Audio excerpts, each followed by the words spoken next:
back to the vendor table. Good morning. What's going on, lady? I dealt with this morning an intense nosebleed from my son at 5:30 in the morning. Nice. His first one. Nice. Yeah. My bed is covered in blood. Nice. Nothing like kids starting the morning that way. Yeah, with like pure horror. Oh. And gore. Well. So that was that. He's okay. Everything's fine. Well, I'm glad he's okay. Yeah. That's great. There's something I wanted to talk to you about. Oh. So no. we talked. Oh no. We talked trends a few times. This is a photo trend? It is a photo trend. Oh, fuck. I think I know what you're going to talk about, but go ahead. It has been overlooked somehow in our episodes, but Okay. I want to know. I already know your thoughts, but I want the people to know. How do you feel about Crooked Horizons? I just wanted to kick the episode off with violence. Guys, I know I'm going to sound like a hater. Here it comes. Yep, it's coming. Okay. Why is your horizon crooked in your photos? Is there a point? What's the point? What's the point of a crooked horizon? Do you guys know? Do you understand why you're doing a crooked horizon? Don't say, I'm an artist. Okay, art is subjective. I get it. Get it. Yes, art is subjective. Okay, do you know the meaning behind a crooked horizon in film? You know what it is? The Dutch crooked angle. You know what that means? Okay, it's meant to portray a sense of unease towards the scene, okay? Or give a disorientation to the viewer. That's what it's about. So that's what you're showing in your image? Disorientation? You want people to or feel unease? uncomfortable. Uneasiness? You want people to feel uncomfortable? Because that's what you're doing to me. You're making me feel uncomfortable. I feel like you'll see it a lot in like horror films. It's exactly what they show. It's like, it's also like ascent into madness. Mm-hmm. So when I see a descent into madness, yes, not an ascent into madness. It's yes, it's a descent into madness. Because to be honest with you, think about it, like. You're sending me into madness with your crooked freaking wedding photos. Please don't do this. It's not 2003. I don't care. Come at me, bro. Come at me. Don't care. Mike likes it. Come at me. All right. So now that we've tackled that hurdle, what are we talking about today? Well, aside from... We were so nice on the last episode. The last episode's all about, like, you know, the best wedding day stories and stuff like that. And everybody's, like, so sweet and... wholesome. Great moments, right? We're back to trash. Yeah. Back to trash. What are we about today? We're about red flags. It's all about red flags. But these are client red flags to look out for in vendors. Okay, we want to make that clear. This is what a bride and groom should look at when booking a vendor. Okay, we're going to do 2 episodes. We're going to do the client perspective as well as the vendor perspective to give you guys an idea, but this is the client point of view. Yeah, this is from couples, like what their red flags are when looking at vendors. So ooh, yes. But we agree with them. We do. A lot of these are they're very much spot on, and I could see why, you know, past couples, when booking vendors, this is what they've run into. And, you know, it's all about red flags lately. So, you know, let's raise. I also want to give a shout out to the red flag guy. Oh my God, that dude's great. You've sent me a couple of his clips, and I had no idea about funny. him. He's like, ma'am, madam, miss. My brother in Christ. I freaking love that guy. Dustin Pointer, love that guy. Love him. If you haven't checked him out, you have to. Oh my God, I wish he could narrate this episode. He does green flags too, and those are equally as funny. I love it. Well, we're going to do our red flags, and these are from the listener side. First, we actually, so with our Facebook group growing, right? Like our Facebook group has been growing. We're up to like almost 500 members, which is crazy. We wanted to give those in the Facebook group an open line of communication to us and allow them to ask us questions. Mm-hmm. And so that's one of the benefits of being in the Facebook group is you could ask a question and have your question read on an episode, and we're going to shout you out and all that stuff. So we do have a listener question from James Green, who wants to know the pros and cons of becoming a preferred vendor at a venue and how you went about it. So Before we get into red yeah. flags, we're going to answer this question. So, pros and cons of becoming a preferred vendor at a venue, how we went about it. We are both not really preferred vendors at any venue. We had a whole preferred vendor episode. Sparked a bit of controversy. Oh yeah, certain places don't like us. It does vary by region. Some people told us that in their region, you don't have to pay to be preferred, which is ideal, obviously. In our region, a lot of the venues that we work at do require a commission in order to be listed as a preferred vendor. Yes. We don't want to pay that. No. We technically don't have to, because a lot of the inquiries that we get are just organic inquiries from referrals or from Instagram, and they come to us, they list their venue, and they book us. Yeah. There are pros to being a preferred vendor, obviously. Mike, would you like to go into those? Yeah, sure. Pros, like if it's a venue you really like to shoot at or like to be at every weekend, you're there all the time. You get to know the staff. You get comfortable at a location. Like they'll farm you out work too. Like they'll be listed on their brochures. You'll be seen on like all their showcases and everything like that. So it's good exposure for you. It's good marketing for you. And if it's a venue you really love and you want to work there all the time, all for it. That's great. You just might end up paying commission to be a part of it and giving them a percentage of your sale, depending on region. So this is all region based. Here, like Lauren said, you're going to have to pay to play in those locations if you want to be preferred. So is it worth it to be a preferred vendor at certain locations? I think it just depends on you as a person, your location, your region. Like maybe there's not a lot of locations in your region, and being a preferred vendor like at the premier venue in your region is really worth it, then I'd say go for it. But in all honesty, if you're getting a lot of leads and you don't want to shell out 10% of your income to a place just because they put you on a brochure, then don't do it. So it also depends on your profit. If 10% of your profit is going towards this venue for commission, is that something that you can afford? Yeah. Or is it not? So that's something to weigh as well. But there are benefits, but Mike and I don't see them. So yeah, not worth it for us in all honesty, especially in this region. But all right, so we're gonna get into red flags now. Oh damn, red flags. Damn. Oh boy. So this is from the client perspective. Remember, client perspective, red flags towards vendors. Okay. So number 1, Lauren, kick it off. Lack of communication from the vendor. That's got to be number 1. It has to be, because if you're having a hard time getting in touch with a vendor and you haven't even booked this person yet, it's a no. Yeah. If they don't respond within 48 hours, that's a no. There really shouldn't be a reason why your vendor can't get back to you, or at least send you, if they're dealing with some kind of crisis or a sick child or anything personal, the least that they can do is reach out to you and just be like, hey, I'm not ignoring you. I have this going on. I will get back to you by X date. I've seen so many people talk about how even after they've shot their wedding, they can't get in touch with their vendor. Yeah. And it's infuriating.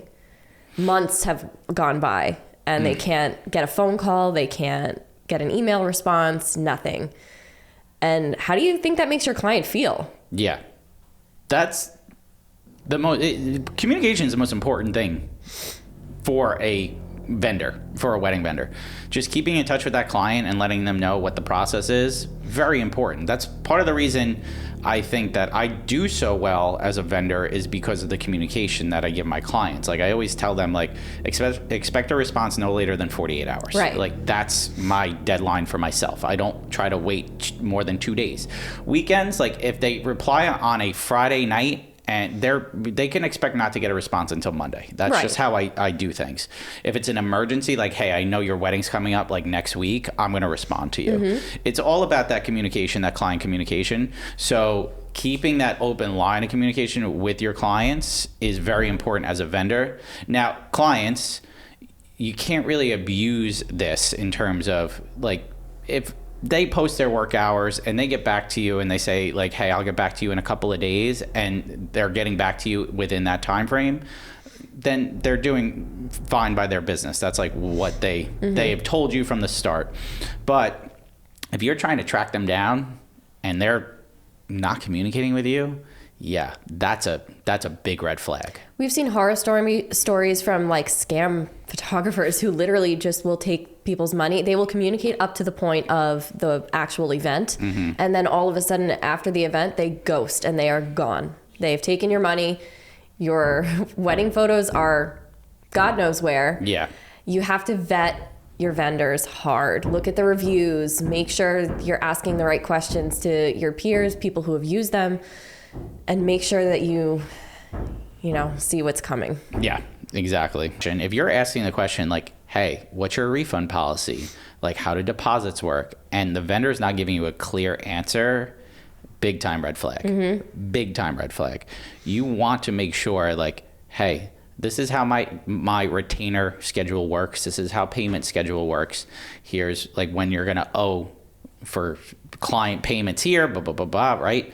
So it's very important to answer those directly as the vendor. And from a vendor perspective, don't get irritated by it. No. Like, these questions are there to benefit your client and to benefit you. It provides clarity to the client so that they don't ask these questions after the fact or come to you not understanding why this, that, or the other didn't work out for them.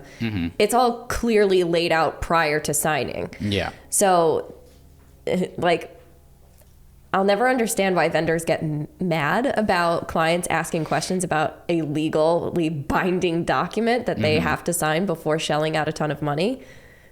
It's important that they understand it. 1,000%. It's 1,000%.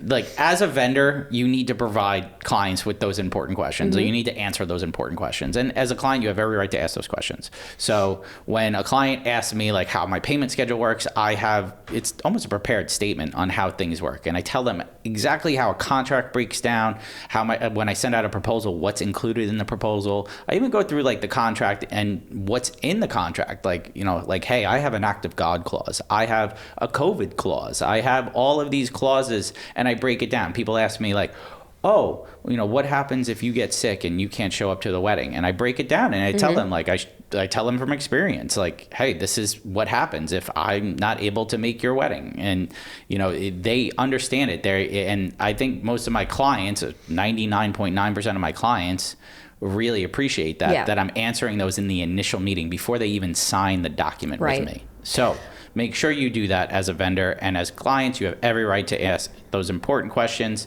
and, get a clear answer. Also, vendors, clients have every right to not sign your contract. Like, if they don't feel comfortable with the terms of your contract, then that's it. You part ways and you go in another direction. They owe you nothing. So as much as it like sucks to lose a client, if there's not mutual trust between the vendor and the client, there is no need to proceed with a legally binding document to stay connected. Because if you don't trust the person that you're going to be hiring to document these moments for you, don't even book them. 1,000%. 1,000%. All right. So you got the next one. Vendors who won't take phone calls at all. I agree with this, because if a client wants to hop on a phone call with you and they're not a needy client, it's usually because they have an important question to ask you. And maybe it's just too hard to put in email. They don't know how to describe it through email. So if a client asks me like, hey, Mike, like, can we hop on a phone call? Absolutely. Now, what I do as a vendor is I say, we're going to schedule a phone call within my work hours. Right. So you schedule it within your work hours, or, when it's good for you and everything. You give them options. And that's the most important thing. Now, if a vendor is refusing to take phone calls, big time red flag. Yeah, that's weird. Very weird. There's no reason that a vendor can't take a phone call. I honestly, in a lot of cases, prefer a phone call because it eliminates that emotional barrier of technology. Like, you can a lot can be lost in translation through email or text, which I don't like texting, but through email, like there is a barrier where you can't necessarily determine someone's tone. Whereas if you're on the phone, there is no way to misconstrue the way somebody is speaking to you. So I honestly prefer speaking on the phone when it comes to certain things. If it's not a brief question and it needs to be explained in depth, then I prefer a phone call. Yeah. It also gives you a more personal element to your client. So a vendor who won't take a phone call, to me, is just avoiding. Yes. 100%. Just you're avoiding communicating with somebody who just spent thousands of dollars with you. Yeah. So yikes. Gross. As a vendor, you should take that phone call, but do it within your work hours. Yeah. Set boundaries. Schedule it. Make sure, it's on your time, things like that. It's your work hours. So, but as a client, you have every right to want to have a phone call with a vendor. Every right. So if they're tiptoeing around taking your phone calls or they're not taking your phone calls at all, yes, big time red flag. Weird. Very weird. All right, so we want to take a second to thank our sponsor for this episode, Maru. Maru is a modern payment experience for the weddings and events industry. I'll be honest, I've been using them a lot lately.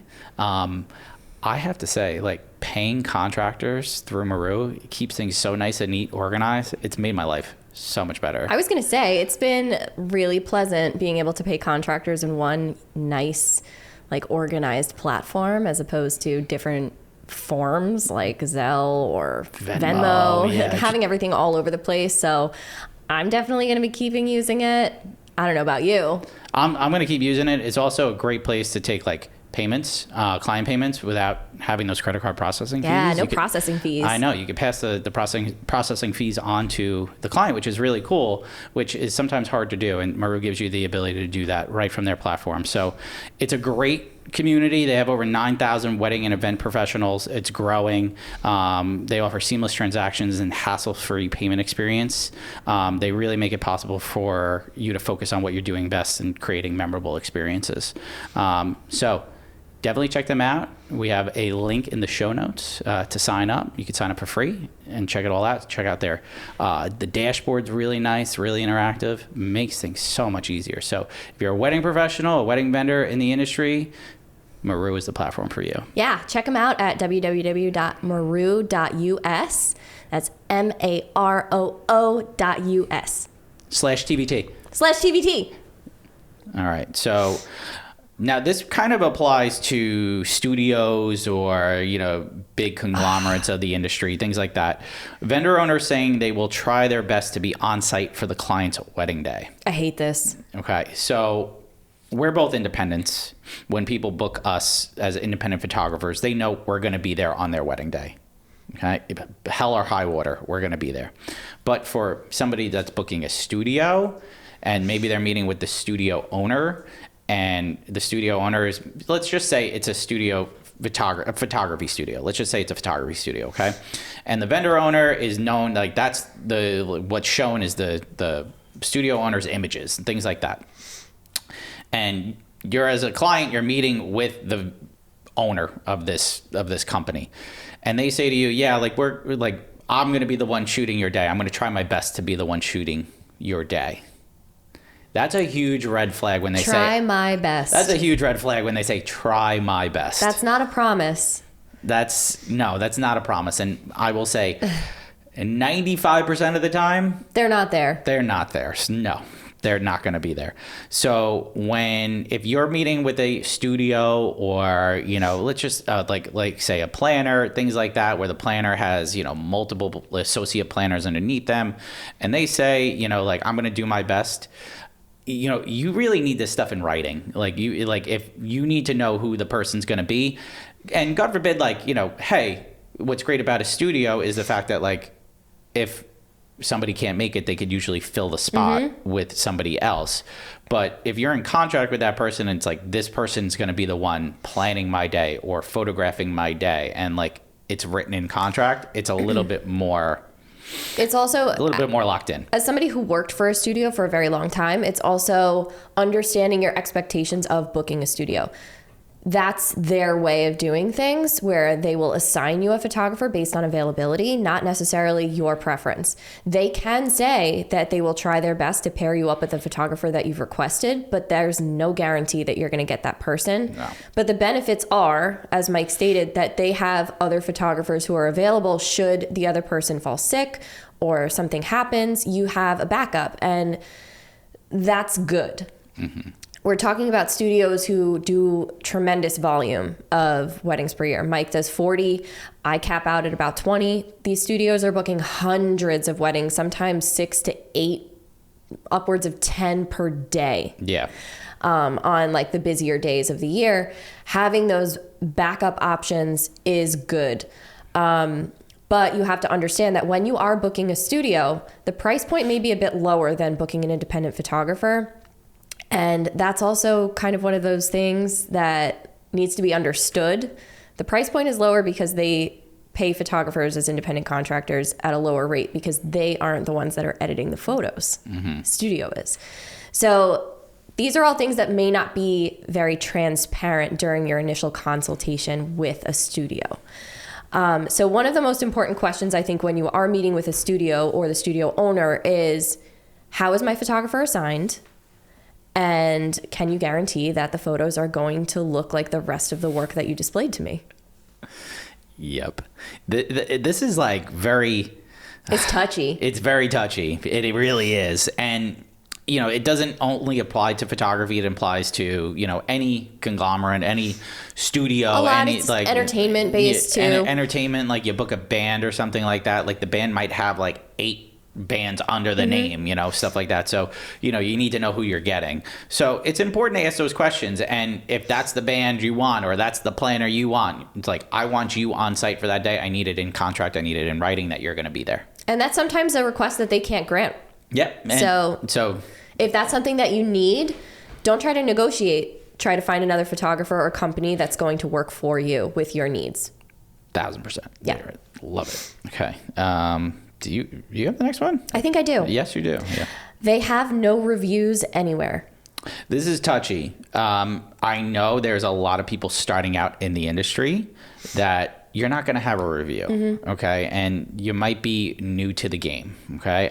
I was there at one point. I know you were too. Mm-hmm. So not having reviews anywhere, like it could be a red flag for 90% of like vendors, right? Like if the person's established for 5 years and they said they've been in business since, you know, 2019 and they don't have a review anywhere, that's a red flag. Big time red flag. But if they're starting out, and you can kind of tell if they're starting out, and I think as a vendor, you should say like, hey, like I'm starting out, like I'm new to this. I really don't have too many clients. If not, you know, you might be my first wedding. Be transparent about it, like why you don't have reviews. And that's okay to not have reviews. It is okay to not have reviews. Now, but if you're established and you don't have reviews, yeah. Reviews are very important. They're really important. I don't actually have that many. I have a Facebook business page and I have like my Google business listing. I sent emails after my wedding clients receive their photos. You know, I write them a nice little thing, like it was a pleasure to work with you. I can't wait to, you know, see how things work out for you guys in the future. And then just kind of link to where they can leave a review if they were happy with their experience. But if, you know, because not a lot of people, some people are just like not reviewers. Yeah. They don't like to leave reviews or they forget or something happens. But what I have been doing is I put a little love notes highlight on my Instagram. So any text messages that I get from clients, I'll screenshot it and post it to my love notes. So I have testimonials in any place, as long as you have like kind words from somebody about your work, put it somewhere so that your audience can see it. So that's just a little helpful tip. If you are starting out and you got a text from the client, but they haven't left you a review, put it somewhere, anywhere. Yeah. Nice words from a client through text is considered a review. It Even might on not your have website. a star. Yeah, it might not have a star rating, but it's nice words and it's, you know, it's showing that they loved like what you gave them. So That's a great point. And you can put it anywhere. You can put it on your website. You don't need a Wedding Wire. You don't need a Google like page of reviews or anything like that. Just like you said, having it on your Instagram, little love note section, little review section, highlight it so people could see them. That's I've perfect. also, like, when I've posted some of them sometimes, I have other, like, former clients who write in response to it on my stories, and they're like, you know, they're saying the same thing. It's just like, we still obsess over our photos from our wedding day, and then you can screenshot that, save that. So it's just like, you know, just keep documenting it, even if it's on a different platform than where you receive reviews in some way, shape, or form. But reviews are so important. Yep. So important. So important. All right, so next one, I think this one's very important. Yeah. They don't have a functioning website. They only use social media to communicate. Big time red flag. Big time red flag. You don't look professional as a vendor if you don't have a website. I'm sorry. I know we live in 2024 and you could just, you know, be popular with your Instagram and, oh my God, you have 100,000 followers. You still need a website. I agree with you. I think having a website it's a necessity. It's not it's not like a luxury. Like, you need to have a website to showcase your work. And this is for photographers, but not just for photographers. This is for any vendor, any wedding vendor. I think you should have a functioning website, and it needs to look professional. It can't have Comic Sans MS all over the place. Oh my God. What is this, like 2006, MySpace? There are so many easy to build website platforms like Pixieset or Squarespace, Wix. There There's really so many. is. Even if you don't have, I still think you should do this, but like purchase a domain. Even if you just use the basic functioning like website domain where it has like the website's like extension on it, at least it's something. And you need to show your portfolio. Yeah. Like, show I can't even believe I have to say this. Like, show your work. Like, I mean, Instagram is, I mentioned this earlier, but Instagram's a gateway. It's your window to your storefront, right? Like, it's, picture people window shopping on the street. They see your Instagram, it's the window. It's like, oh, the pretty window dressing. It looks really nice. It looks really great, okay? But you want people to come into the store, right? And the website's the store. Yeah. So you want people to come in, see what you offer, see everything there. You can have just a landing page. Yeah. But you should have a website. You should have a website. And I can't believe how many established photographers that I've seen where they just have like, want to know more, contact me. And there's only like 4 photos on the entire website. How is anyone supposed to inquire with no work on it? It's not even just photographers. It's like hair and makeup artists, Yeah. I think, should have a website. Like entertainment should have a website. Everybody should have planners, like you name it, coordinators should have a website. You need to have something that people could land on and see what you offer, have everything there, right? See your portfolio, see, you know, past reviews, have a contact form on your website. If a vendor doesn't have any of those things, gigantic red flag. Yeah. And if they're communicating just through social media, gigantic red flag. I know, like, I personally know photographers who still don't have websites, and I strongly encourage you to make this a priority. You are booking clients, you should have a functioning website. It's only going to benefit you. Don't drag your feet, just do it. Yep, 100%. You will get more clients, you will get more quality clients. Yep. Do you have the next one? Yes. Okay, there you go. Their prices seem too good to be true. Yeah, that's a red flag. That's a big red. It's actually a big red flag when you think about it. If you're inquiring, let's talk from the photographer point of view, right? If you inquire with 5 photographers and they're all kind of within the same ballpark of price, their work is kind of similar, same style, like, you know, maybe like coloring is a little different here and there, right?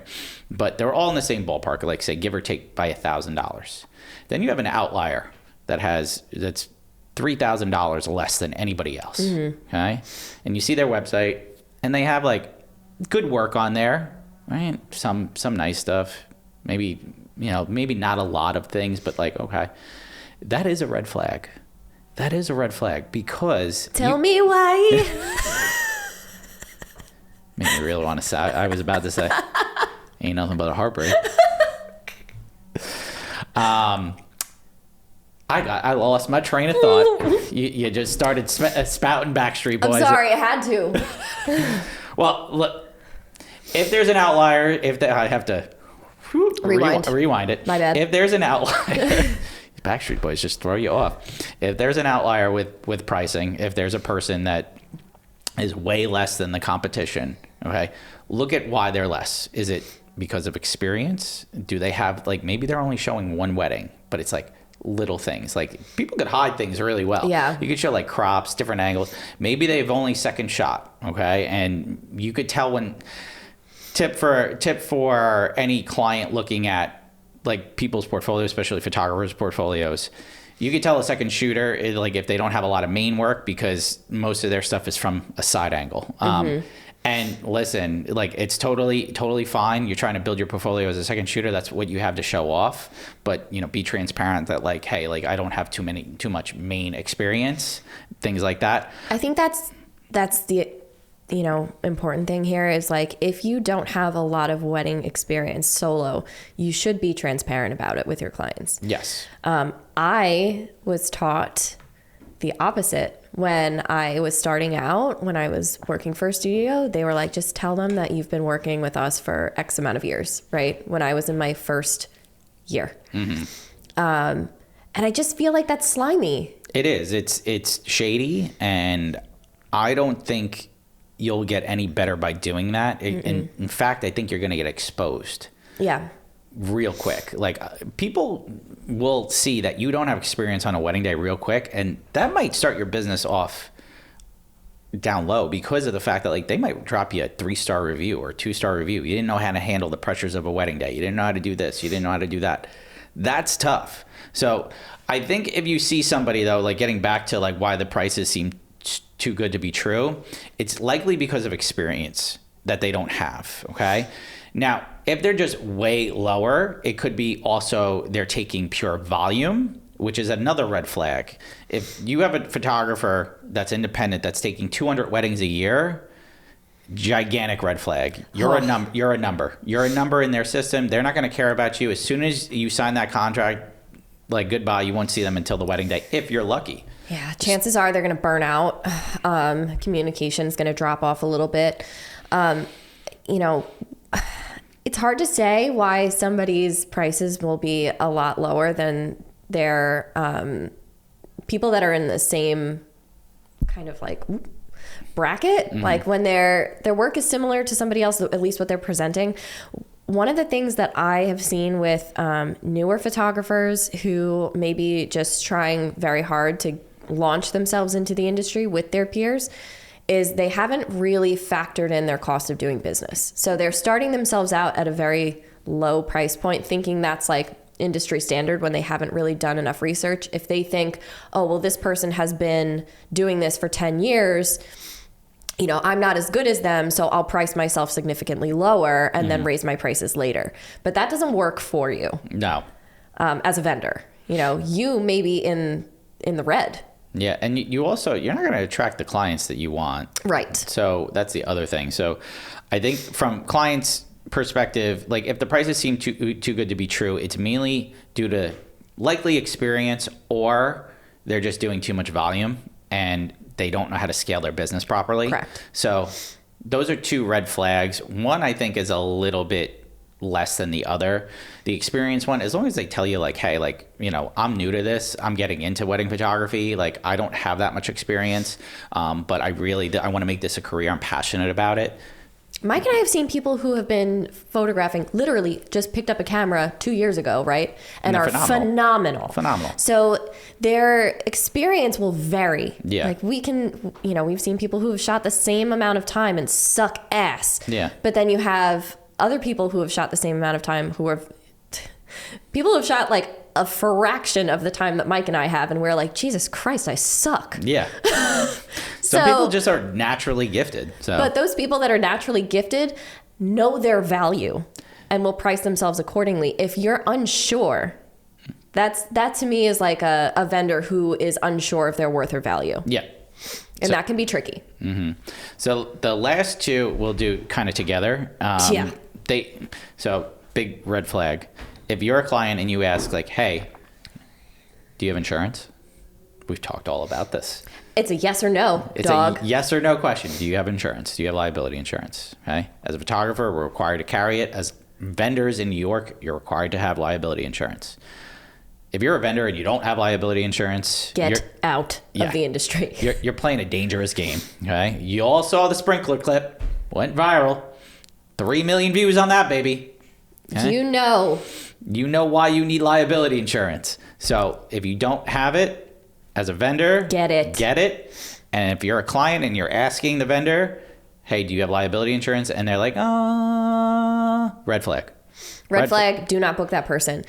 You need to have, before you accept a penny from a client, you need liability insurance. 100%. I do not care what anyone will say. You can't argue with me on this one. You can't argue with a lawyer on this one. You need liability insurance. A lot of venues won't even let you step foot on premise without liability insurance or proof of. Yep. Don't fuck this up. Don't mess it up. And the last one is they only take cash. Red flag. It's a huge red flag. If they're only taking cash, I'm not booking them. Nope. That screams Prince of Nigeria. Do not. It screams lack of experience. It screams they don't give a shit. Okay. It claims they're not going to claim it on their taxes. And it also, I'd be curious if they actually show up to your wedding day. Yeah. So if they only take cash, huge red flag. Oh, wait, there's one we forgot. If they don't have a contract. Huge red flag. Sign a contract, people. Sign a contract. Sign a damn contract. Damn. I know. It's a lot of red flags. That's a lot of red flags. But I feel like that's extremely important for couples who are, going through this process right now. Mm-hmm. There are a lot of people with amazing reputations, and like sometimes you sit and meet with that person and something just doesn't feel right. If you get that little tingle in your stomach or in your chest where you're like, I don't know, something's not right here, listen to your intuition and meet with other people. 100%. I've said 100% a lot this episode. You know what? We're going to put it on a t-shirt. We're going to put it on a t-shirt. 100%. The best thing you can do. The number one thing you can do. We say that a lot. 100%. 100%. Right. Well, this is an informative episode. Look at us. We're not trash. Being all educational and shit. Yeah, we're not trash today. We also didn't curse a lot. I didn't notice. Wow. Maybe we didn't. It'd be great for the clips because you know what? I got to bleep those out and it's kind of... it's a pain in the ass to bleep our curses. But, all right. Well, this has been a fun one. Yeah. Lauren, where can they find you? You can find me at Lauren O'Brien Photo on Instagram and my website, and the Feral Photog as my personal account. Michael, where can they find you? At Michael Casara Photo on Instagram, TikTok, as well as my website. And you can find us at the Vendor Table Pod on Instagram, TikTok, YouTube, as well as our Facebook group, which, like we said, growing every day. Check it out, guys. Well, this has been fun. We'll catch you next time. Okay, bye.